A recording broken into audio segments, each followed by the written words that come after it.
5, 4, 3, 2, 1. Hey, Mikey. Capitol Edge Paintball Park out here in the Sacramento Valley. Sunday morning, beautiful day out here with none other than the man himself, Kenny Rogers. So, Dolly Parton, we're waiting for Dolly Parton to show up. But this is Bob Long, for those who don't know. And if you don't know, what the hell? Last time I seen him was in 2016 at the West Coast. You played, right? Yeah. You had a good time? I'll play again if they have another one over Yeah. here. So you heard it from the source. He's not missing like Fred. You know, he's not wandering the street or standing on the corner. You know, like Fred. I'm Fred Schultz. This is Bob Long. I'm fortunate to have known him back in the day at the beginning when he was with the Ironmen. And the epicenter of paintball in the Bay Area was Vallejo pretty much, even though the Vallejo field was in Napa. But he used to come down on the field, a long time. And we're out here walking with him. So let's go walk on here. It's been a while since you've been out here in Davis. Davis? Big Days. And Gotta figure out how to get in. yeah. But we're out here. Well, we walk. You can walk around down that way and walk around the net. Walk around. So once again, trying to get on Freddy the Ref, representing the West Coast. The Hall of Fame thing. There was people asking, you know, one of the top teams in the world at the time. You guys sent all kinds of precedences by like, what was that, 89? You guys won about 5 or 6 or 11 tournaments in a row. Yep. Yeah. Get up in front of us and walk backwards. Work like that. And back in the day, we took it for granted. And that was like in 89 or 90. Yep. And you guys went back to the Masters. It was you. The first one we won was in the Masters. It was a 5-man tournament. It was me, Marty Bush, Rick Sendejas, Chip Hyde, and Carpet Bob. Carpet Bob. So back in the day. Yeah. And then things started, you guys used the Hurricane? Yeah, we used Palmer's Hurricane at that tournament. And that was part of the arms race. Right. Pretty much right then, right? You know, the reason everybody asks why I got into building guns is because when I first got into it, I had about 5 guns the first year I played, and I could outshoot every one of those guns with my bow. Yeah. And I'm going, man, these guys, this is horrible. You know, so accuracy. So I started developing new products, and the first year I was building autocockers, and I was building them with Bud, so I wouldn't copy his guns, so I bought the blanks from Bud, and we developed the gun there, and it was called blueprinting a gun. It was, you take a racing engine and you physically don't buy a Chevy 325 or a 327 and then just go out and race with it. You blueprint it, you develop it, and you do everything for the car, or you'll get maximum performance, and that's what I did with the paintball guns. That's with the timing and so It was not so much timing. We put a lot of different things inside the gun. You know, an autococker in those days worked at 500 pounds of pressure, and that's horrible on the ball. You know, you open a valve and you hit it with 500 pounds of pressure, you're going to deform the ball. It's going to come out of the barrel all deformed. Now it's going to straighten out. So we developed a new type of valving system that brought the pressure down to 240, 230. You know, and it allowed the ball to be shot out like a blowgun, and it wasn't. And what year was that? 90s. 90s? Yeah. About 91 or something. You guys converted to the cocker. Yeah, and then we just went from there. Where I developed the guns, I saved all my money and then built the Intimidator, and that's where the Intimidator came from. You know, I wanted to build an electronic gun, completely different than anybody else has done. And, you know, if you look at the history of paintball guns, you know, the Intimidator got to the top, and then all different companies started copying the product. The sincerest form of flattery? Yeah. Plagiarism? You know, so they developed the gun, and, you know, and it was only me and my family that built our guns, and that was it. We didn't do no corporation or nothing like that. That was about 2000 you came out with the Intimidator, or somewhere around there? Yeah, somewhere around there. And then, You know, playing was, you know, it's just typical me. I strive for the best you can possibly be. And sometimes you make it and sometimes you don't, you know. Everybody has to fail and everybody's got to succeed. So, you know. And then I ended up, my daughter died a couple years ago, and I decided to get rid of the company, and I gave it to the guys from Dynasty, which were a great bunch of kids, you know. Eric Crandall and yeah, those guys all they were little kids when I played, and out at Mare Island. Yep, exactly. When you was in your heyday, probably 90 from 90 to 95 I remember or so. Playing 96. 14, 13 years old. Yep. You know, and they always came out to our field. I had a practice field in my backyard. In Brentwood out there. Yeah, and we played. There's some vicious games out there. There's footage of it somewhere floating around. Yeah, and, you know, the people don't understand. You go to this is great. Dave's got a great field here. It's beautiful, but you cannot train the correct way when you have a whole bunch of teams here, because everybody wants to play. Yeah. You know, and you can't dissect your game. I think you started the training, the regiment back in the days. Always had. Do you remember doing the drills? Balls? The Doing drills. some drills. I would go out there and I would do a drill, and I'd do it and time it. Yep. And then when everybody got there, because I always got there early, when everybody got there, okay, this drill took me 38 seconds to do. Beat it. This old man can beat you. Beat it. And I made it, guys out there. I remember Clayton Kyle puking his guts out trying to beat it, but he tried. Yep. You know. Yeah, and that was the difference. The standard training calls and signals were created by you guys. 100%. And you know, everybody. You hear this word G1 all the time. Body count. Yeah, that's what we This said. is the body count man This right is here. the person we just said Keeping that. track. You know, keeping track of where everybody died. Make sure everybody knows that they're leaving the field or they're not leaving the field, because the hesitation, it's a matter of movement. It's a matter of reaction, and that's what's happened with the arenas. It's just pure reaction, and that's what beat me up so much when we went to arenas. Man, you look at this body; it's not made for just diving in bunkers and stuff like that. But I had a brain. This is the brain here. This guy that thought in those woods, okay, we're gonna get these movements. You're gonna make this move. This guy's gonna make this move. Then I'm gonna make this move. And I would walk a field and I say, okay, this is the move that I'm gonna make. And then I would be a bad guy and go to the other side of the field and say, okay, this guy made this move. How can I stop that move? So I would figure out a way to stop that move. Okay, now it stopped. Now I go back to be the good guy and say, okay, what move can I make now that he cannot stop? And I would go back and forth until I got it in my brain. And, you know, sometimes I remember in Pittsburgh, I got so stressed on making a move, the whole entire team left me. They went back to the motel room. I come out of the field. Where's everybody? They're gone. They left me. Did you find them? Oh yeah, I got a road. I got a ride back to the motel room, but I couldn't leave because I couldn't figure out how to stop this move, to stop this move, you know. And that's how we beat them.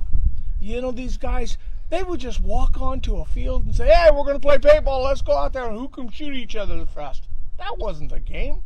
It Not wasn't like a here game. where they're symmetrical. Yeah. They near each other. Sometimes you had to play the field, right? This become an athletic field. And there's nothing wrong with that. But it'll eliminate the fathers, the old men, the guys that were older. It'll eliminated most of them. And what it eliminated at that point in time was the money. When you get rid of the older guys, those kids don't have any money. They want everything for free. you know. So you eliminated the cash flow that they needed to have to compete, and it was very expensive. You know, I can remember going to the tournaments and sleeping on the outside on the ground in tents.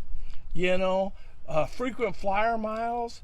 You know, I would, you know, it was not fair. You have a whole team of, let's say, 10, 15 guys, and certain guys are superstars. Okay, it just happened to be Marty Bush was one of them. He was a superstar. Okay, character. He was broke. He slept on a couch. You know, he had no money at all. So I made a deal with Marty. I said, I'll tell you what I'll do, because I gave everybody a split of the winnings. They got the winnings. Okay, I will pay for your way. You pay me back out of your winnings how much I paid.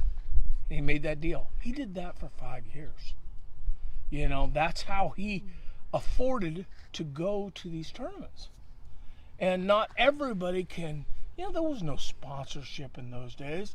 There wasn't no big check like Di and those guys paying the bill. We'll pay you.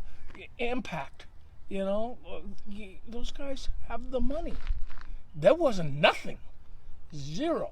But there was still the love of wanting to play the game at the top of your advantage. And managing all the characters. This guy, a lot of people pass through your team, right? Oh, Notables, the most notable of all time. Yeah.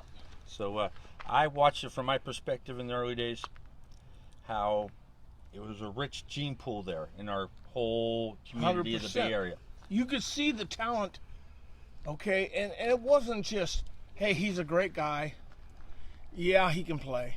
You had to look at everything. You had to look at that person, capability of goals that he wants. That person can get along with other players that when we're there. That person can play the game. You see what I mean? He's not a crybaby. He's not a whiner. He's not wanting more. So you had to look at all those factors to get the best player that you could possibly get out of the group. And you managed some of the, not saying knuckleheads, but yeah, you put a group together that you wouldn't think would be possible, Right. which is now the standard. Like I said, watching you guys manage a team, you and your wife Phyllis. Right. So these were your extended family, right? You guys lived it. It's more than a game. It's a lifestyle. He lived it. It's took you places you'd never probably ever went, other than 100%. When you were hunting, right? Right. No, 100%. You know, you got to travel the world, you know, and you got to understand there was a gene pool that we got to travel the world, but we reinvested what we won to travel, you know, so that's how it come. It wasn't sponsorships that came in, you know. Yes, we had sponsors. We had our paint sponsor. I can remember in England, Daryl Trent got in a wreck. I've heard about that. And got thrown in jail. And he was in prison, and he wasn't going to get out because they were drinking, okay? I had to take the money that we had for paint to bail him out. So, you know, we got everything out. Jerry Bronze helped us. We got out of it. But that's the kind of stuff that we had to do, and we almost didn't get to play. To play the game, right? You gave everything for the game, right? You started off and you're an archer, correct? Taxidermist? Yeah, I had an archery shop for 30 years. So when the paintball game came into effect, how did you see that, hear about it? Rick Sendejas came to me, and he was shooting a bow at my archery shop. And he asked me, he goes, would you like to go play paintball? And I said, what's that? And he goes, when? And I said, yeah, I'd love to. So we came to Sacramento, came to Old Pollock's Field, and I played for the first time, and I honestly bruised or broke a rib the first time. I came back home, and I said, I just played the funnest sport I ever did. Because I come from the hunting industry. I got to hunt humans without killing them. Yeah. You know, so, saved your life then. Yeah. There you go. Extended it. That's a good story. We all get into it. And he's applying what you apply, because we used to chase each other around at the Vallejo field, him and Zach. Mm-hmm. And people were like, yeah, he's like, it's a bad movie where the monster's coming to get you. Right. So that's where I was fortunate enough to play with them and against them, and the good times. When they used to show up with the Ironman, you always knew you had a good game. Yeah. But back in then you traveled 20 deep all the time, right? Yes. The Dogs of War, the Diamonds, Right. whoever it was, and you show up and play and fight and carry on and scream and holler. Yep. But And have a good time. a good time. And then everybody shake hands at the end and be Yeah. done. So now we're here 37 years later, and the man himself, Bob Long. He's not missing. You got any questions for him? By the way, Fred Schultz told me to tell you hello. Tell him hi. He's on there live. And Dave Wees Cook says he loves you, Bobby. Weasel. Says he loves you. I can remember a little section with Weasel. We were in, gosh darn, I can't remember the town. It's back east somewhere. And me and Wheeze practice a move. And he'll know this. And it was a move to where he would be in front of me because I was always his back guy. And instead of running and bunker a guy, he would physically run and dive in front of the bunker. So instead of just leave the guy in the bunker.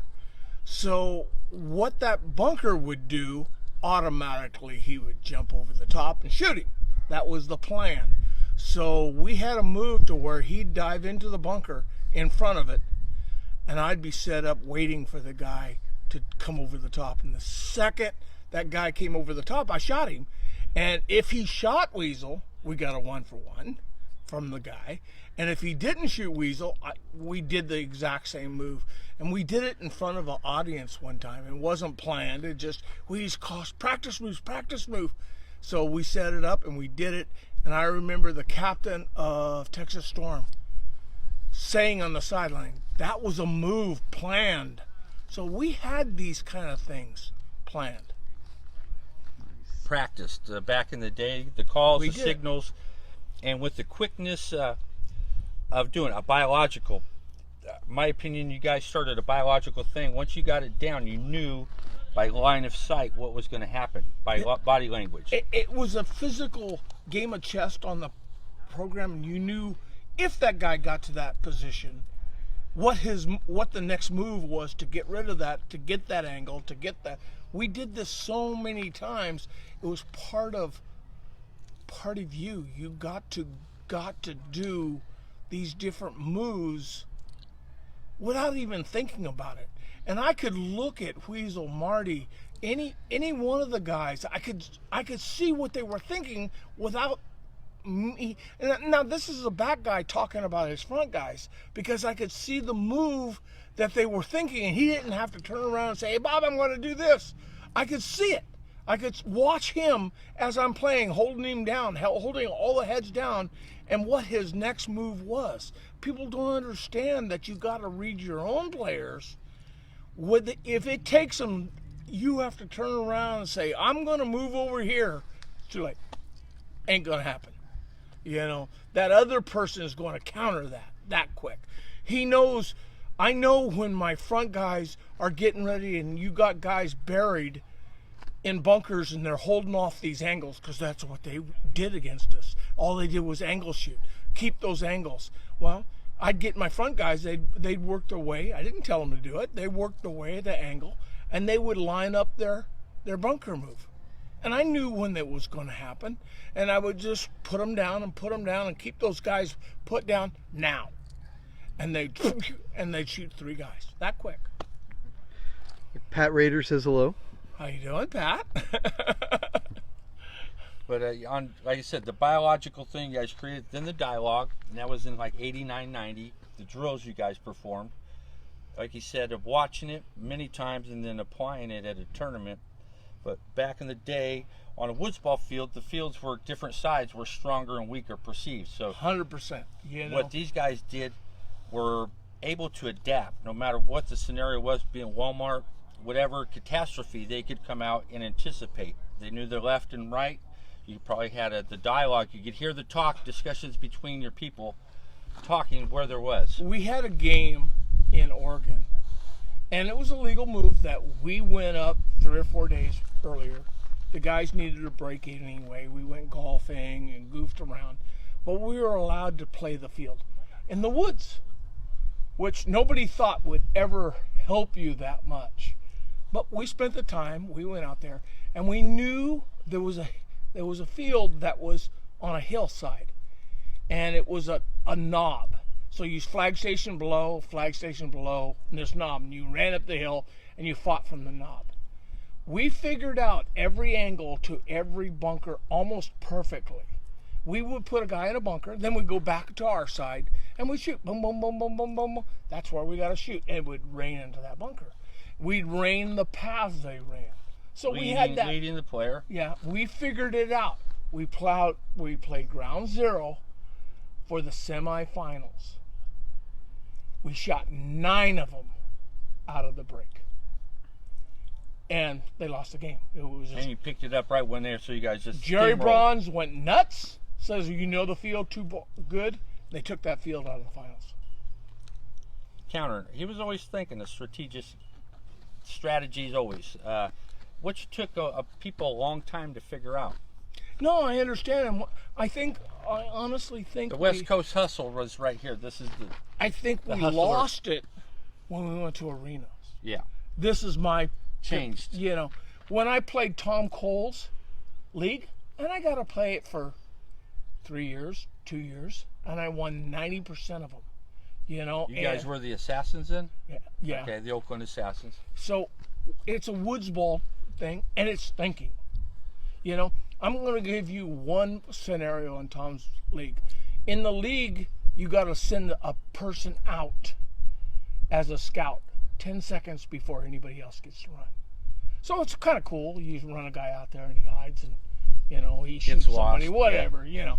So I had one of these guys, I can't remember his name, we were going to play Dynasty. And these guys were giving me such a hard time. I'm sitting down with them, and all he's going, let's get out there. I'm going to kick your ass, Bob. And I said, okay, no problem. You know, we'll get out there in a minute, you know. And I just, you know, it's the old bull and the young bull, old bull and the young bull. And I said, no problem. We'll deal with this. And so I went to my scout, and I said, what I want you to do is I want you to run by the flag, flip the flag, and run right back straight to the back of the field. He goes, I can't do it. They're going to shoot me. I said, it takes them too long to get there. You can get behind them. They'll never know you're there. I go, just run to the back of the field and lay down on the ground.